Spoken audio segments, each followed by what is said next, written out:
thought so too, but there wasn't a meeting scheduled. Well, So that's what I didn't know. There was a federal time or. The time it was mentioned, if I recall correctly, was Tuesday morning at 10 o'clock because Monday was the Veterans Day holiday. But I don't know if there was a meeting or not, but I know if there would have been one, I think he would have phoned in. there wasn't a meeting on Tuesday. Yeah. I guess my concern is I think we need to decide how we're going to be communicating with him because it's $300 to $400 an hour. I think we need to have everything in writing and not just pick up his time with phone conversation. Jennifer? Well, I think that, if I can be so bold, I would think that's between Dick Hay and the Board of County Commissioners because they're the client. And so I think that's a conversation they need to have based on our conversation of last week. Okay, I will pass that along because I do agree. I mean, that's where the people who set the ground rules with Mr. Hay, I think, from here on out, that's up to the Board of County Commissioners. And I think your commissioners would be slightly confused about that. When I asked them to give direction to our committee, the reply that I got was that they expected this committee to direct them. well, and I think we can do some of that. For instance, the items I put on the agenda for today. But again, we need some direction from the county commissioners. As you know, I think as we learned last week from Dick, KDADS is going to expect us to have the governing body, the not-for-profit organization, and its governing body up and ready to go prior to the child process getting started. They're also going to want to have that pro forma budget, a commitment of working capital funding from the Board of County Commissioners, and basically some kind of management company already lined up. And so that's what I was going to mention today, were those four items, I think, is part of what, if we're going to make the next recommendation to the Board of County Commissioners, it's to get those four items in process. And I think that's for, a majority, I guess, of this committee to go ahead and decide. But as far as some of the other actual processes, once near as I know, there's an NDA somewhere out there waiting to be signed and some things of that nature. Final decisions, we can make recommendations, but final decisions will always be up to the Board of County Commissioners. So I think unless people have some objections to these four items, I mean, they can be fleshed out a bit, but I think somehow we have to encourage the continued development of the not-for-profit and the board that the county wants to appoint to that. The pro forma budget, which I think Eric Otting can do, as Bob pointed out last week, you just take the number of residents and multiply that by the daily charge, and you can probably push out a pro forma budget that would be acceptable to KDADS, but there also has to be that formal commitment of funding from the county commissioners, the working capital, and till they get on their feet, and then having an interim management committee that's going to work with the county on getting this going forward. And those were just my thoughts based on prior calls and especially last week's calls, and so that's kind of where I am on the process. touched on. Several months ago, I had talked about finding a management company. Yeah. Because that's what's going to take the longest as far as instituting a new, I don't know how you want to say, process or, something like along those lines. But basically, I think what we need to do as a committee then is to reach out and everybody come back with one so that then we can do interviews again. Well, that's fine with me. If I'm going to reach out to any of them, I'm going to ask Eric and Dick who they like, because they know more of the local management companies than I do, and I think that would be a faster process to set that up. But I can ask them if you don't mind. I don't mind that, but I do want to reiterate that we're paying them for specific services. And then Dick Kane said himself, I think Kelly asked him last week, are you going to do all of this for us? And he kind of said, no, I'm just your attorney. So he's there for advice. He's not there to do our research for us. Right, but that's what I was saying. We can ask them, I think, for recommendations on who they like. I think Eric ought to go ahead and develop the pro forma budget, and then we need to have him develop an estimate of the working capital that we're going to need to operate whatever we call this new entity. About 18 months, I would think. Those are just my suggestions of how to accomplish these things. I agree. I think then we need to make contact with Eric and give him those instructions because that's what his letter said. He wasn't going to provide an engagement letter unless he had a specific task to accomplish. Right. And I think that's fine. I think he'll give us some names and stuff for nothing, but yeah, to develop the rest of it, I think there'll be a cost involved. I think he outlined all those costs in the letter that he sent, but I'm not sure. That's my recollection, though, is that he did. But yeah, they gave us I think they gave us $1 per hour amount for specific levels of expertise, within their staff. And I guess my other question is on the not-for-profit.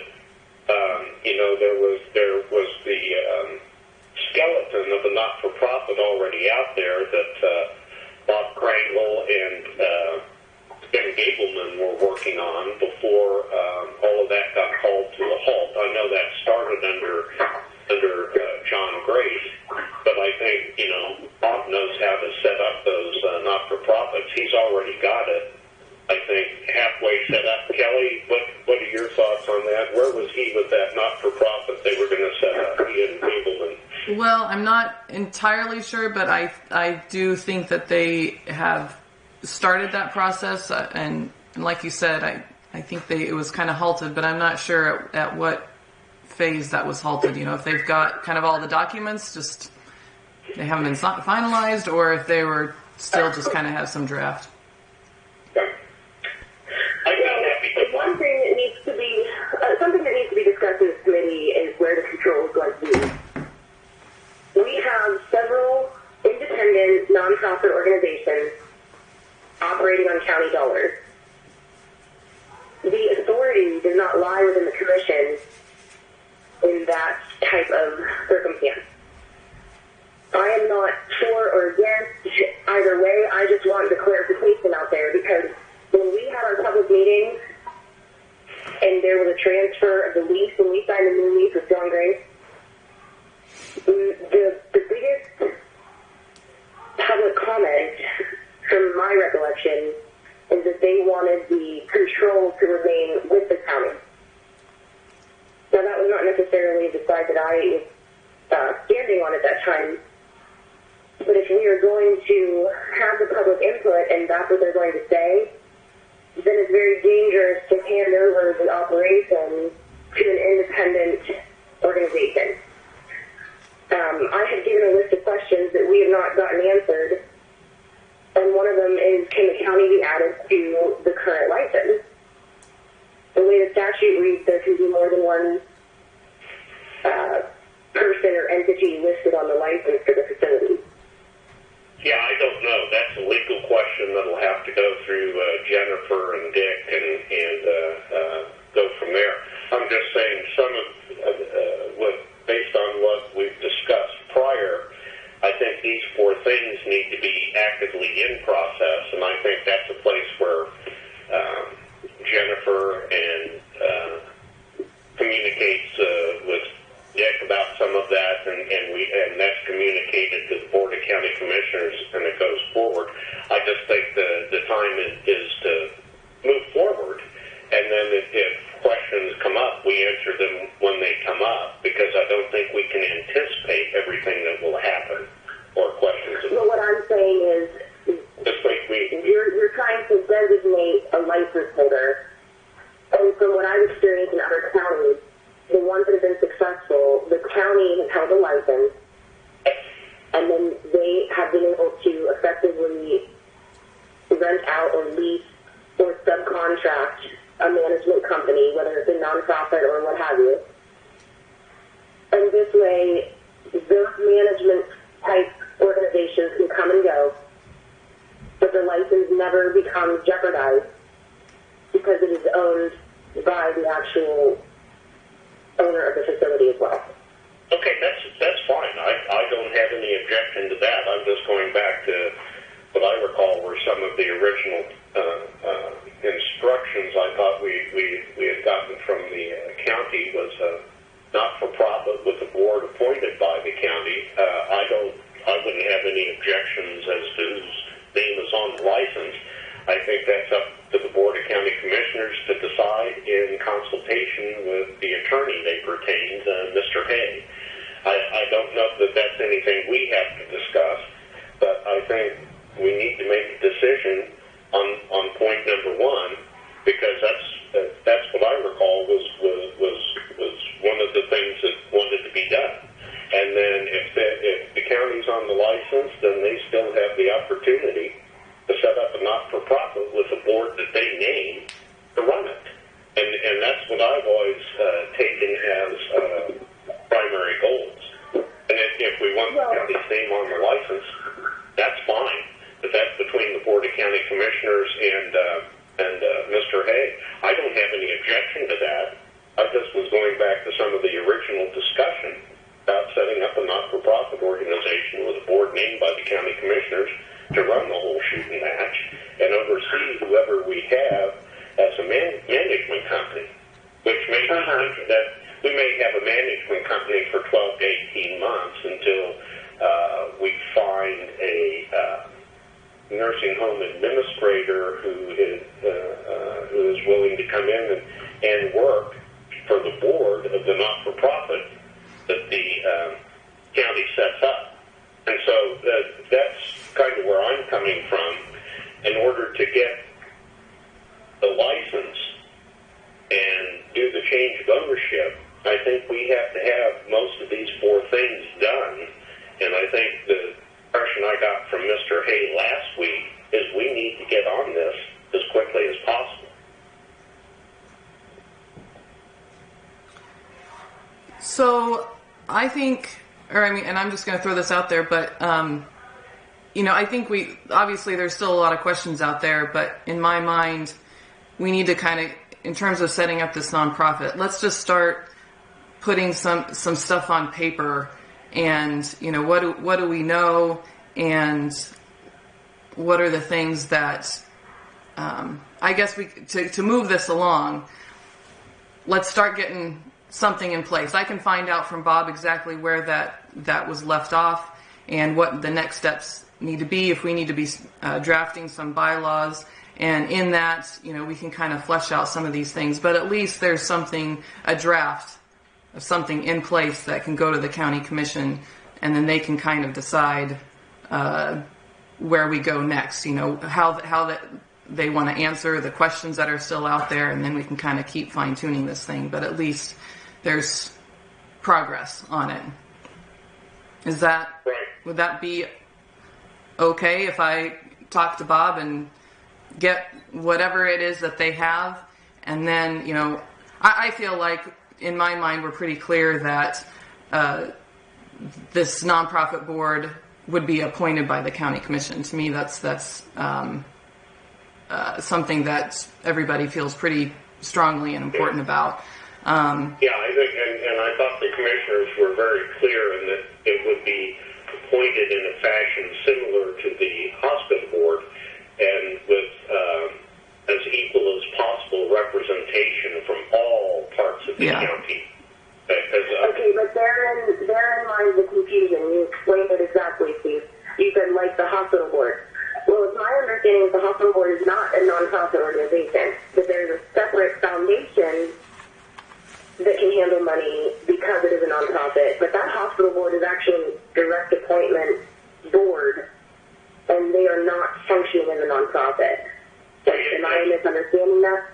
Well, by definition, because we are what's called a municipal entity, we are by definition a not-for-profit. We have a foundation that we work with that is separate from us, but there are no direct ties between that foundation and the hospital. The hospital is a not-for-profit in and of its own right because we are a creature of the county government. We are a municipal organization. I don't know the exact legal terms, but we are a not-for-profit, and the county, under the statutes of the state of Kansas, have allowed them to set up a county hospital. They're allowed to appoint the board under the statute. And that's exactly how it's worded for the nursing home as well in the statute. That we are allowed to appoint a board. Under Kansas statutes, there are two ways to develop a board for a county hospital. Number one, and this is spread out all over the place, is for the county to appoint those board members. The other way is for the people of the county to elect the board members. And so, just like they elect the county commission, when this was set up, it was set up so that the county appoints the board here. But it's still its own organization and its own, we have our own not-for-profit status under all of the tax laws. We just do not incorporate a coexisting 501c3. Okay. So here, I'd like to throw this warning out there. If an organization that is a nonprofit is receiving less than the majority of its funds from public revenue, then it is not subject to things such as open meetings and open records. And that puts us back in the same conundrum that we've experienced with the previous operators and owners of LPM. The county commission has been funding, effectively subsidizing the business that has been run out of our own building. I think you addressed that, Alexis. I think that's addressed in how this new not-for-profit is set up. And if you want to set up in the bylaws of the not-for-profit or somewhere within the structure of that not-for-profit that their meetings are open to the public under the Kansas Open Meetings Act or whatever the exact name of that organization or statute is, I think that is a freedom that the county commission has when they establish that not-for-profit. They can say, as they develop it or put it in the bylaws, that they have to be open, their meetings are open to the public. I think that's easily addressable in that. Well, I don't know if you had followed any of the situation with the Council on Aging, but if the organization and the board itself is in charge of maintaining those bylaws, they can change that at any time. If they are the voting body. Order for the 501c3. I think there's more ways than one to skin that cat. You build it into the charter, and well, these are the things then that we need to be talking about so that we can even do that. Yeah, what? But I said that these are the things that need written down. Then I mean, this is where we start. We start by saying that there are certain unchangeable aspects of how this board will be organized. Yeah, I think that goes into the charter of the organization, and those are the things that are up to the county commission. We can make those recommendations. I'm not arguing about that. I think that that's fair. We get the bulk of our funding from our own operations, and not particularly the county, and all of our meetings are open by choice to the public. Again, it goes back to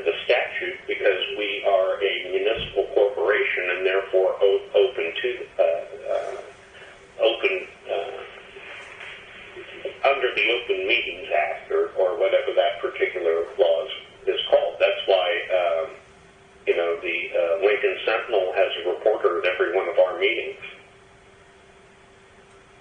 So, yeah, it's something that can go into the charter and the bylaws, I would think. Okay, so then my question is, who are you expecting to write this? The commission? I think we hire a lawyer to write it. That's why we want to go back and see where Bob Crandall is with that. He had a framework. All we have to do is look at the framework, and then it's got to be, once that's completed and the county commissioners approve that corporate filing is filed with the state of Kansas, you become a not-for-profit, if I understand the law correctly, in the state of Kansas almost immediately. It takes another, I think, 4 to 6 months for the IRS to approve those. That's been my experience in the past. But to get your federal designation as a 501c3, that we can be the new entity can be a not-for-profit under the laws of the state of Kansas and receive approval almost immediately. It just takes the feds from 4 to 6 months to do that. That's why I think we really need to get hustling on this. Okay, so this question is for the entire board then. Do we believe it to be prudent to hire an attorney who was serving as both the seller's and buyer's attorney in the last attempted transaction? I don't know. I was just suggesting that Bob Crandall and Jim Gableman, who are citizens of Lincoln County and are pretty reputable citizens of Lincoln County, have already started something. Is there something valuable there that we can take and use to our own purposes? Whether they had anything to do with John Grace at any particular time, I don't know if that's germane, because I don't think they have any particular loyalty to John Grace. I think... Don't you think there would be a conflict of interest there with some unpaid bills by the attorney? I don't know. I do not know. I don't know what Mr. Crandall will do pro bono. I don't know what Mr. Gableman will contribute out of his own pocket, but he's been fairly generous, both of them, with the people of this county, as best of my knowledge. I guess I'm just referring to, maybe you didn't attend any of the meetings or see them online, but when we were approached by the nonprofit, Mr. Crandall was representing both entities, and there were definitely suspected unpaid bills to the current acting law firm at the time. So I'm wondering if that's maybe something that we shouldn't try to avoid. I don't think our committee should get tangled in that web. Can I? Well, I don't have any comment on that. I don't follow any of this online. Most of the online stuff, to me, it turns into cesspools too quickly. I'm referring to the meetings that are recorded and available for anyone to watch because they're public. And we had several meetings, and one was in the courtroom, and we were given an entire presentation. Okay, so then you're not aware that it was divulged that there were unpaid attorney fees?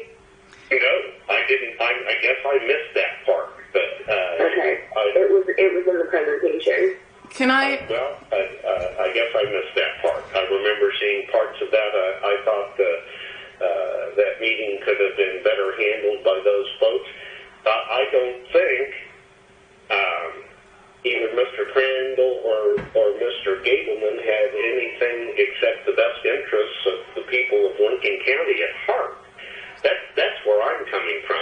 I don't know anything about unpaid attorney fees.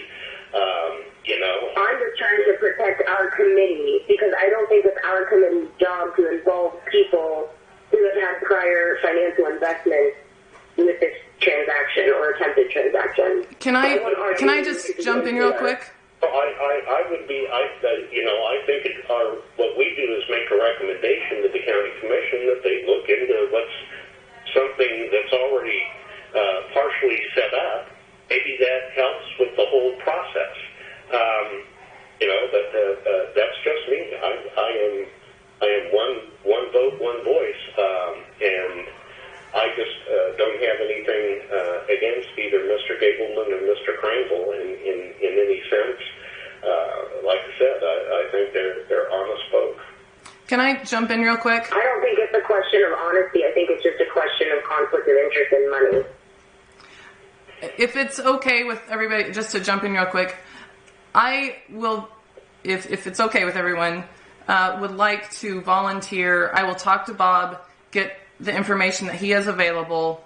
I have, when we talked with the Rooks County nursing home, we have copies of their bylaws. I can get copies, work with some other economic development directors on any bylaws and maybe try and, instead of paying for any attorney to do anything, just start to kind of pencil something out based on all the conversations that we've had in this committee, and kind of, I guess, along the way, and try and pencil something out. Maybe I can talk to Jennifer, where I have some issues in terms of where things might go, just to get away from any conflict of interest from anybody, but yet kind of get some sort of very preliminary draft of something in place, if that would be okay with everybody.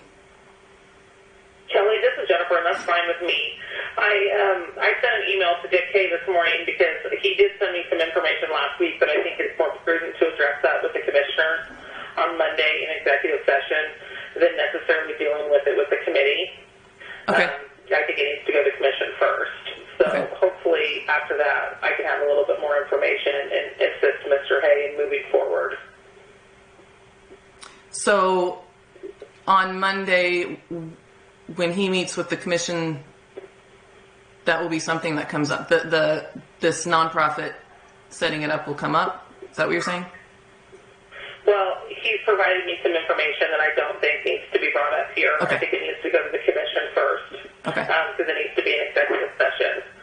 So if he has any additional information, it'll be there. But Alexis and I could definitely bring that up with him if that's a concerted issue that needs to be dealt with. But I have talked about Krangle a little bit. He does have some set in place. So I don't know if we have to necessarily reinvent the wheel. But the issue is whether or not he would be the one continuing on with that, or we'd be looking in some other direction. Mm-hmm. Agreed. I just, when we met with the Rooks County nursing home and talked to their administrator, I just like to say, we've got their bylaws. We have the management agreement that is set in place between the nonprofit organization that has county appointed board members, but the agreement between that board and the commission. So that might be a good framework for not only how that organization is set up, but the agreement between that organization and the county commission in terms of responsibility and stuff like that. So I just want to throw that out there, that we have a model in place that we can kind of at least pull from. Mm-hmm.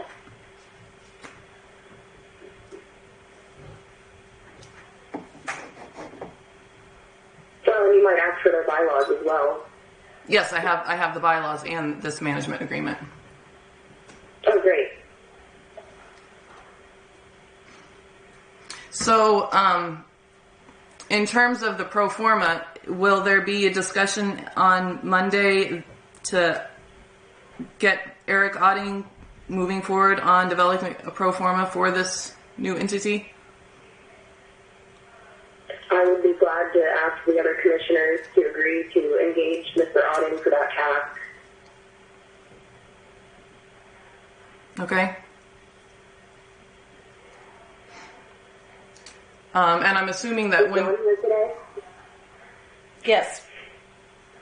Okay. So then if the other commissioners agree, then maybe we could just ask you to contact him and say that's what we'd like him to do, and he can provide us the engagement letter for that process, and you let us know what he needs from us to get started.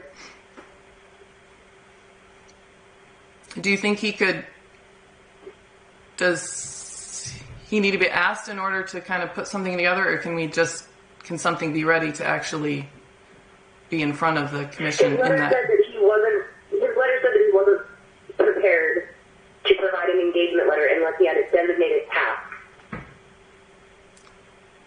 Can we, just for the sake of time, and maybe we can't, but can we say this is the designated task? Please have an engagement letter ready for Monday. Of course, I know this is Friday, so that might not be possible, but I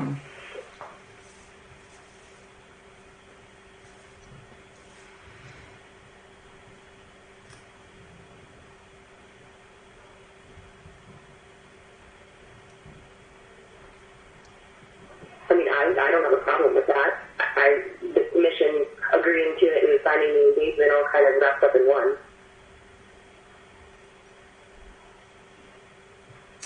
is that something that Steve can talk to Eric about, or Jennifer, or? Well, I can give Eric a call, and, if no one objects. Okay. I can do it too, whoever. It's no big deal.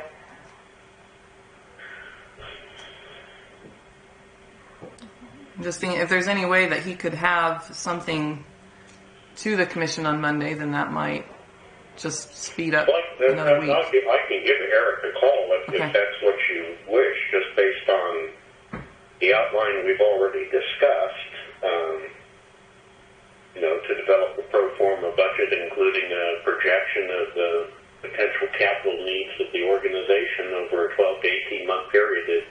I'll ask him for an engagement letter, kind of in that vein, if that's what the committee agrees needs to be done. Has Eric received only a report of overhead costs that are being tracked and recorded, or? Eric has access to the last set of documents letter he prepared for me a while back. He has access to the most recent formal cost report that Lincoln Park Manor is required to report to the state as well as to the federal government. So he's got the numbers in that, and those have to be certified by the state. So yes, he's got something to work from. And he and I in the past have discussed the less formal numbers that Lincoln Park Manor has given to us. And so he has copies of that and access to those cost reports, which are part of the public domain. Anybody can go look those up. Yes, I've seen cost reports from there. I guess I'm wondering, if he's going to project expenses, there's a huge differentiation between 2016 and 2018. Right, and we've discussed that. So, yes, I think he can make provision for that. He's very competent, certified public accountant.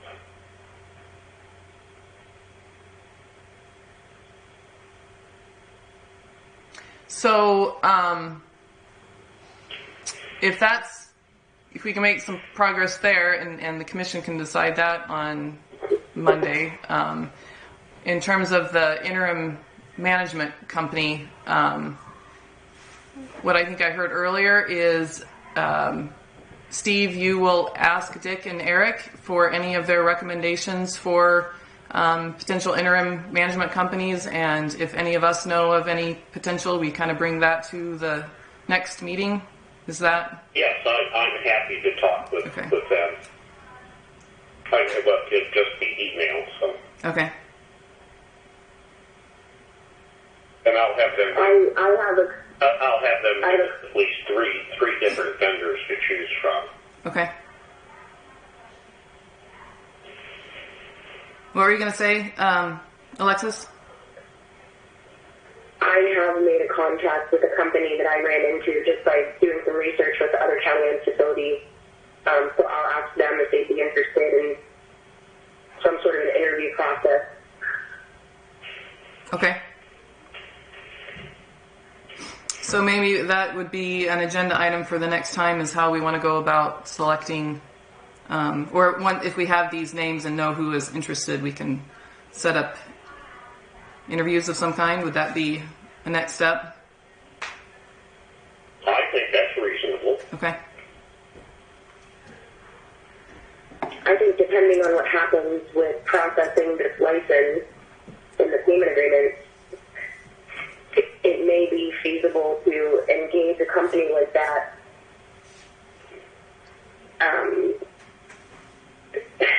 regardless of how far along we are in the rest of the process.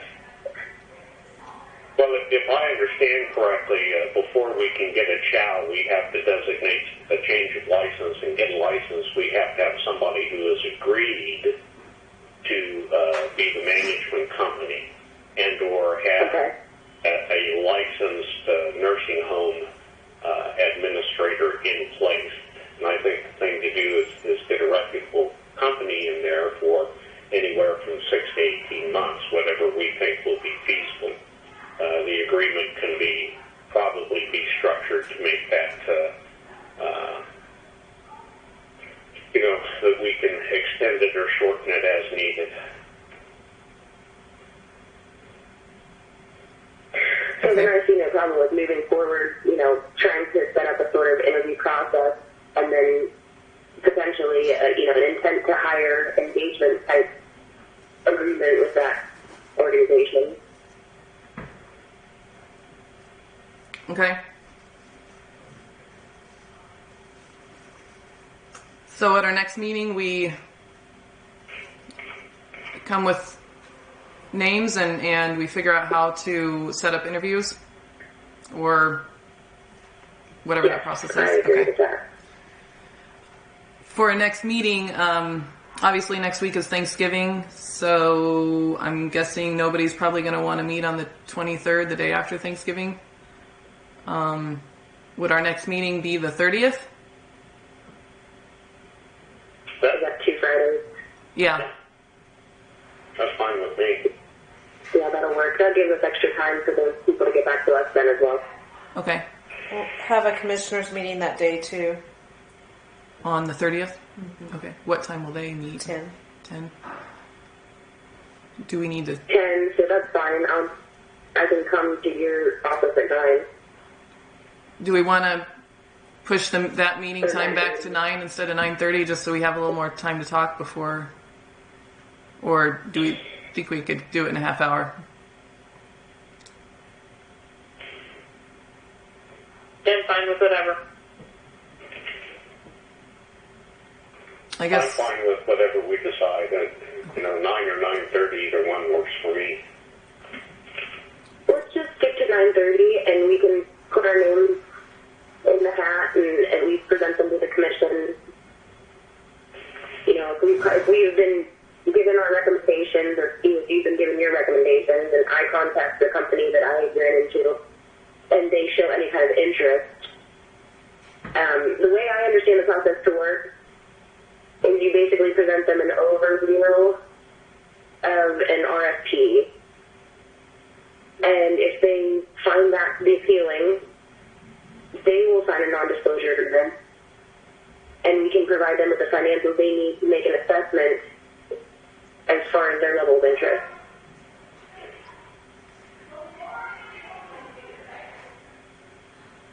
So we need to draft an RFP? Yes. They have to know what we're soliciting them to do.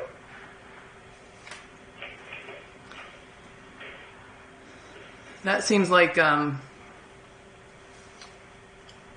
don't know, RFPs, to do an RFP process is typically months. Is there any way... You can label it. You can label it a job description if you wish, but you're basically asking to contract a company to perform a service, and to even invite them to the table. It's still called a request for proposal, and they're going to want to see financials before they make any sort of initial commitment.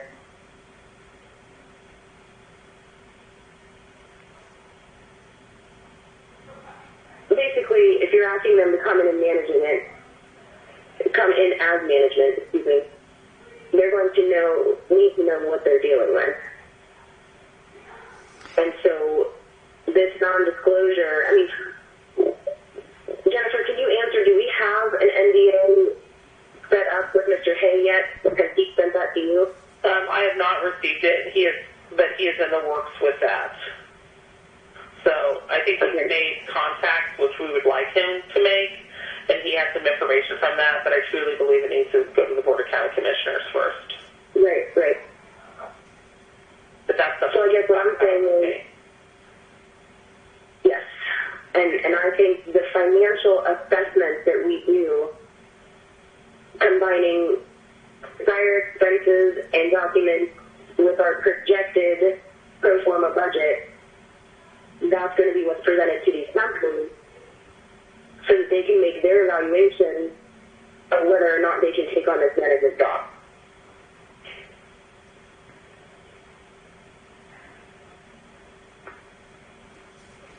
Is that something, if Eric is going to help put a pro forma of some kind together, would he be able to kind of help us put together the job description, for lack of a better word, or the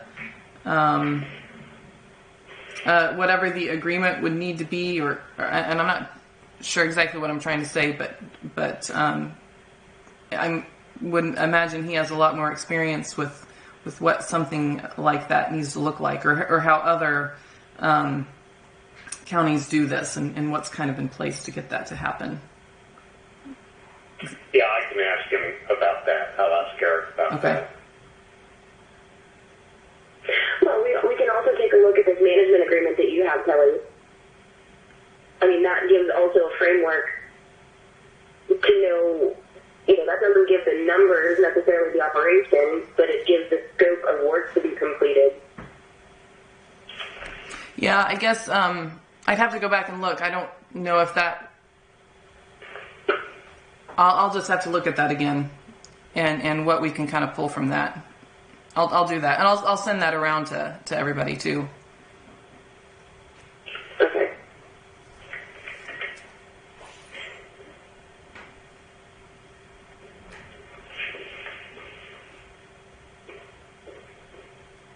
So then, by chance, if Eric potentially gets his letter of engagement ready for the commission on Monday, I will tell them that this committee's recommendation is that the commission engage Mr. Otting to produce a pro forma budget.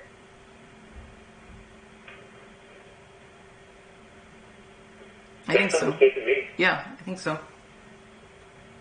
And then we'll all come back in 2 weeks with some sort of suggestion as far as who we may be able to interview. Yes, I think that's what we've agreed.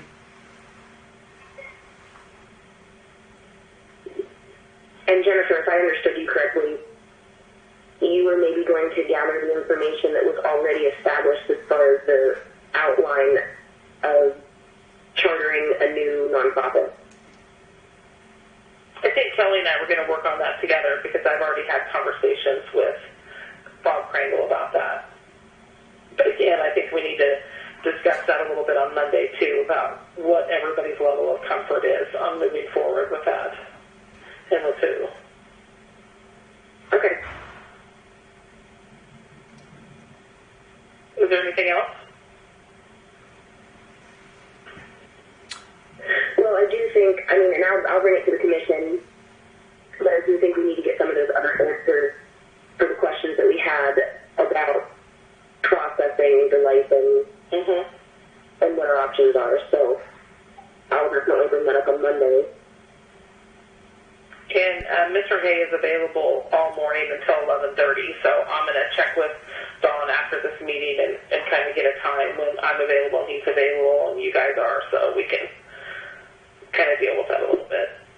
Well, I don't know if you were on the call yet, but that was one of my concerns when we first started this conversation.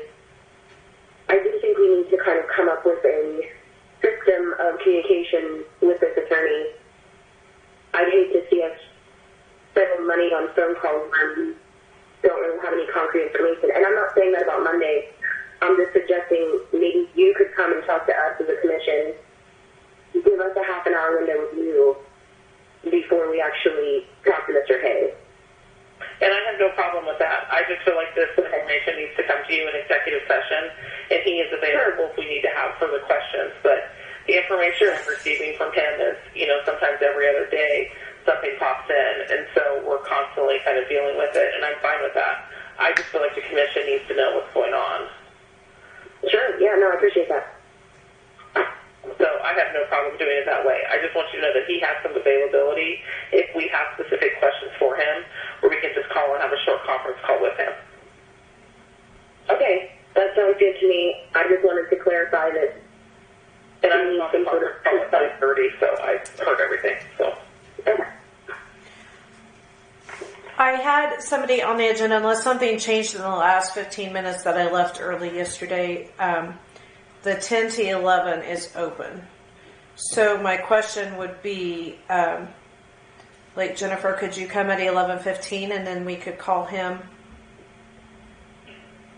at 11:30? You said? 11:15. Or sorry, at 10. Sorry.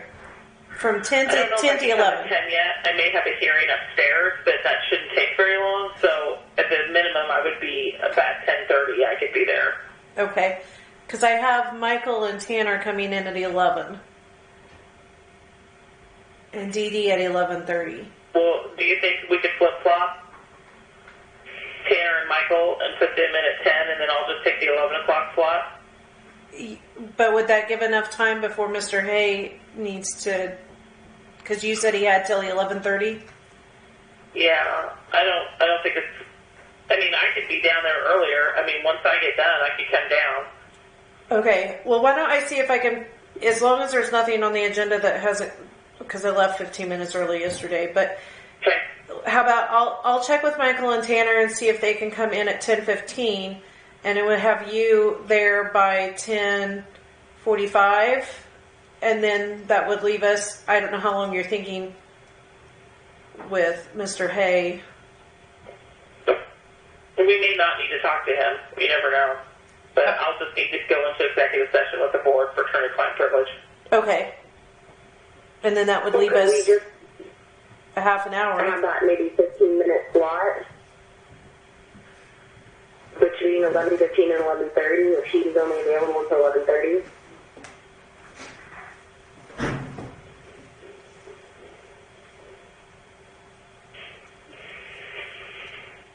Are you asking me or are you asking Jennifer? Sorry. Well, I know either of you. I don't know what you said was exactly on the agenda. I'm just thinking. Well, I'm thinking I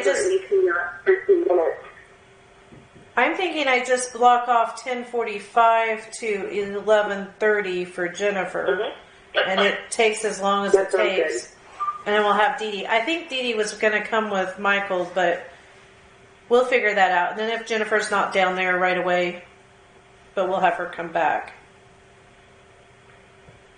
Okay. I'll have to double check the agenda. I should remember to bring it down with me, but I forget. No problem. Just call me and let me know. Okay. All right. Okay, so If there's anything else, I'm going to get off. All right. Some stuff I got to do. next meeting will be 9:30 on the 30th. All right. Thank you, everyone. All right, thanks. Bye. Thank you. I'll go double check that.